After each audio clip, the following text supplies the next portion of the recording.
India మరియు బంగ్లాదేశ్ మధ్య మొదటి T20 అక్టోబర్ 6th జరగబోతోంది.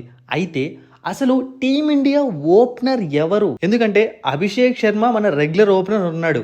ఇక యశస్వి జైస్వాల్ ఈ స్క్వాడ్లో లేడు, రుతురాజ్ గైక్వాడ్ ఈ స్క్వాడ్లో లేడు, శుభ్మన్ గిల్ ఈ స్క్వాడ్లో లేడు. సో మరి ఓపెనింగ్ ఎవరు చేస్తారు? ఇది చాలా మందికి ఉన్న క్వశ్చన్. ఇక తర్వాత నితీష్ కుమార్ రెడ్డి ప్లేయింగ్ 11లో ఉంటాడా, లేకుంటే శివం దుబే ప్లేయింగ్ 11లో ఉంటాడా, లేకుంటే ఈ ఇద్దరిని కాదని చెప్పి ఒక బౌలర్ ని తీసుకొని వస్తారా? సో ఈ విషయాలన్నీ కూడా తెలుసుకుందాము. అయితే ఫస్ట్ మనం గ్వాలియర్ స్టేడియం పిచ్ రిపోర్ట్ గురించి మాట్లాడాలి. చూడండి, ఇక్కడ చాలా సంవత్సరాల తర్వాత ఒక క్రికెట్ మ్యాచ్ జరగబోతోంది. అండ్ T20 మ్యాచ్ల విషయానికి వచ్చాము అంటే ఇంతవరకు ఇక్కడ ఒక్క T20 ఇంటర్నేషనల్ మ్యాచ్ కూడా జరగలేదు. ఫస్ట్ టైం జరగబోతోంది. మరి ఈ పిచ్ ఎలా ఉంటుంది? ఇక్కడ చాలా పిచ్చెస్ ఉన్నాయి. సో అందులో ఒకటి తీసుకున్నాము అంటే మెయిన్ పిచ్ ఉంటుంది కదా, గ్వాలియర్లో ఎక్కువగా యూస్ చేసే పిచ్. ఆ పిచ్ బ్యాట్స్మెన్స్కి బాగా అనుకూలిస్తుంది. ఇక మిగతా పిచ్ల విషయానికి వచ్చాము అంటే కొంచెం బౌలర్స్కి అనుకూలిస్తుంది. బట్ బంగ్లాదేశ్తో T20 మ్యాచ్ జరుగుతోంది అండ్ అదే టైంలో టీమిండియాలో యంగ్ ప్లేయర్స్ చాలామంది ఉన్నారు కాబట్టి సో నాకు తెలిసి మెయిన్గా ఎక్కువగా యూజ్ చేసే బ్యాటింగ్ పిచ్నే తీసుకునే అవకాశం ఉంటుంది. సో మంచి స్కోర్స్ వచ్చే ఛాన్స్ ఉందన్నమాట ఈ ఫస్ట్ T20లో. లేదు నార్మల్గా ఏదన్నా వేరే పిచ్ తీసుకున్నారు అంటే బ్యాట్ బాల్ మధ్య కాంపిటీషన్ అనేది పెరుగుతుంది. అంటే ఇటు బౌలింగ్ అవ్వచ్చు, ఇటు బ్యాటింగ్ అవ్వచ్చు, ఒకేలా ఉంటుంది, కాంపిటీషన్ ఎక్కువగా ఉంటుంది. సో ఈ గ్రౌండ్ స్పెషాలిటీ ఏంటి అంటే ఇదే గ్రౌండ్లో సచిన్ టెండూల్కర్ ఫస్ట్ 200 అంటే ఇంటర్నేషనల్ 200 తనతోనే స్టార్ట్ అయింది.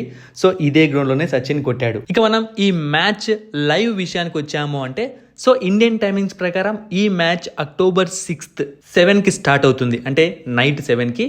సో ఈ మ్యాచ్ని లైవ్ చూడాలి అంటే మీకు స్పోర్ట్స్ 18 ఛానల్స్లో, అలాగే కలర్స్ సినీప్లెక్స్ టీవీ ఛానల్స్లో వస్తుంది. ఇక యాప్స్ విషయానికి వచ్చాము అంటే ఈ మ్యాచ్ను మీరు జియో సినిమా యాప్లో ఫ్రీగా చూడొచ్చు. ఇక రెండు టీమ్స్ యొక్క ప్లేయింగ్ 11 విషయానికి వచ్చాము అంటే సో ఫస్ట్ మనం బంగ్లాదేశ్ ప్లేయింగ్ 11 చూసేద్దాము. చాలా ఈజీగా ఉంటుంది.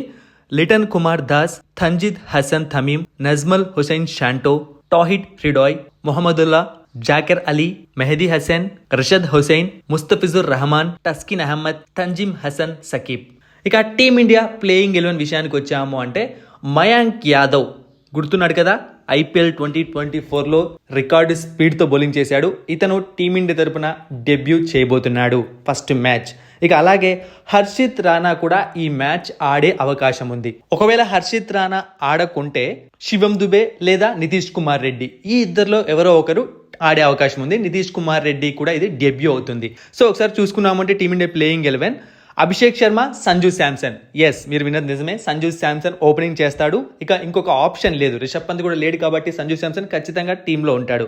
ఇక తర్వాత సూర్యకుమార్ యాదవ్, రింకు సింగ్, హార్దిక్ పాండ్యా, రియాన్ పరాగ్, వాషింగ్టన్ సుందర్, రవి బిష్నాయ్, హర్షదీప్ సింగ్, హర్షిత్ రాణా, మయాంక్ యాదవ్. సో ఈ విధంగా టీమిండియా ప్లేయింగ్ 11 ఉండే అవకాశం ఉంది.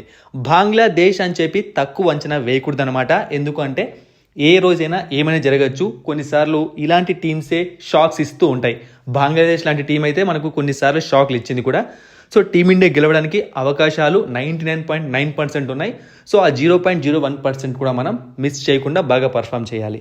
మరిన్ని ఇంట్రెస్టింగ్ వీడియోస్ కోసం సబ్స్క్రైబ్ చేయడం మర్చిపోకండి.